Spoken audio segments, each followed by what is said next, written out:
Ahojte, vitajte pri dnešnej epizóde podcastu Stážista. Dnes sa spoločne pozrieme do budúcnosti.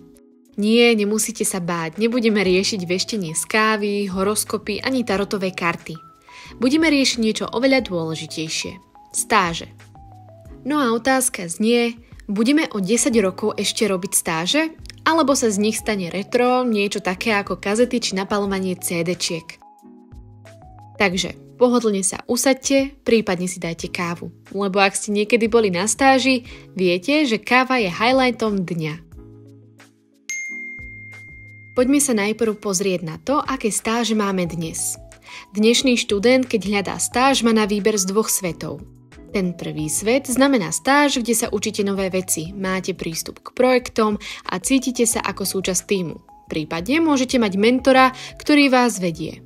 A potom je tu svet číslo 2. Stáž, kde vás posielajú pre obálky, kávu alebo vás nechajú 3 hodiny triediť Excelové tabulky s pocitom, že ste sa práve ocitli v najnudnejšej verzii počítačovej hry. Samozrejme, niekde medzi tým je realita väčšiny z nás. Ale treba uznať, že stáže dnes majú veľkú výhodu. Dávajú nám skúsenosť. OK, teraz sa preniesme do roku 2035.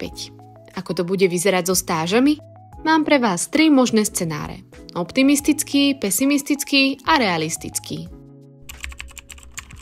Optimistický. Predstavme si, že technológie pracujú za nás. AI a roboty vybavia všetky nudné rutinné úlohy, čiže reporty, prepisy, triedenie dát. Stážisti sa budú venovať len zaujímavým projektom, tvorbe kampaní, kreatíve, stratégiám a tak ďalej. Stáže budú globálne a úplne remote. Predstavte si, sedíte na intráku v Nitre, ale vaša stáž je v New Yorku. Na obed idete do jedálne, na poobedný meeting zase s kolegami, ktorí pozerajú na Times Square. A firmy budú konečne platiť stážistov férovo. Už nebudete musieť prežiť mesiace len na instantných polievkách a vreckovom od babky. Aj keď je pravda, že v tom čase možno budeme mať robotického kolegu, ktorý vás bude učiť, ako napísať správny e-mail. No ale potom dostane povýšenie skôr než vy. Pesimistický scenár. A teraz ten desivý. Firmy si povedia, na čo by sme mali stážistov, keď môžeme mať AI? A namiesto vás budú mať chatbot, ktorý zvládne spraviť prezentáciu za 10 sekúnd. Stáže zostanú len symbolické alebo budú len ako múzejný exponát, ktorý budú sprievodcovia komentovať ako pozrite deti. Kedy si ľudia pracovali zadarmo pre firmy, aby získali nejaké skúsenosti. Realistický scenár. Najpravdepodobnejšia možnosť je niekde uprostred. Stáže nezaniknú, ale už budú iné. Viac online, viac AI, viac projektové.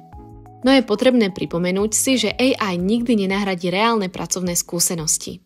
Jasné, automatizácia a rozvoj umelej inteligencie miešajú karty a podľa dát ohrozujú až 1/3 pracovných miest na Slovensku. Najviac zmiznú tie tzv. Vstupné pozície, čiže presne tie, ktoré vždy slúžili absolventom ako odrazový mostík. Trochu desivé však, preto budú stáže a praktické projekty ešte dôležitejšie než kedykoľvek predtým. Ak zmiznú juniorské miesta, jedinou cestou, ako sa naučiť za pochodu, zostáva práve stáž alebo trainee program. Vysoká škola vám dá teóriu, ale až prax ukáže, či dokážete riešiť reálne problémy. A to je niečo, čo AI zatiaľ nevie. Takže áno, stáže tu budú aj o 10 rokov. Len budú modernejšie a flexibilnejšie. Tak, a to bol náš výlet do budúcnosti stážovania. Ak sa vám táto epizóda páčila, sledujte nás, pošlite kamarátom, no a určite sledujte aj ponuky stáži na stážista.sk. Budúcnosť nepoznáme na 100%, ale jedno je isté. Skúsenosti, ktoré nazbierate už dnes, vás posunú ďalej. Počujeme sa na budúce.